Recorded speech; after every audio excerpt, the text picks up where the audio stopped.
In today's video, I'm going to teach you how to reply to a ticket in Freshdesk. By the end, you'll be able to open a ticket, compose a clear response, attach helpful files, and send it with the right status update, all without missing a beat.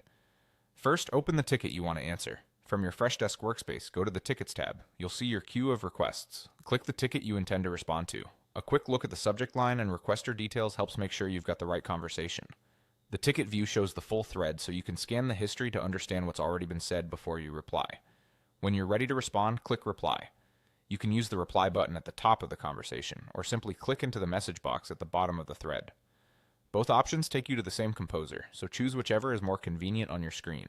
Make sure you are in Reply, not an internal note, so your message goes to the customer. Now draft your message. Type your response clearly and keep it action-oriented. It often helps to start by acknowledging the issue, briefly summarizing what you understood, and then providing the answer or next steps. Use the formatting toolbar to make your message easy to read. Bold key phrases, create short lists for steps, and insert links to guides or relevant pages. Keep paragraphs short and close with a friendly sign-off and an invitation for the customer to reply if they need anything else. If you need to share visuals or documents, attach files using the paperclip icon. Choose screenshots, logs, or PDFs that directly support your explanation. Before you upload, double-check that the files are accurate, up-to-date, and free of sensitive information that shouldn't be shared externally. If a file is large, consider compressing the image so it's quicker for the customer to download. When everything looks good, send your reply. Click Send to deliver the email to the requester.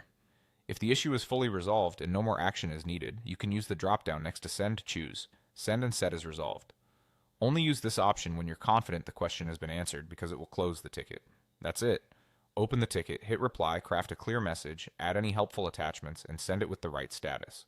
Follow these steps each time to keep your responses professional, efficient, and easy for customers to act on.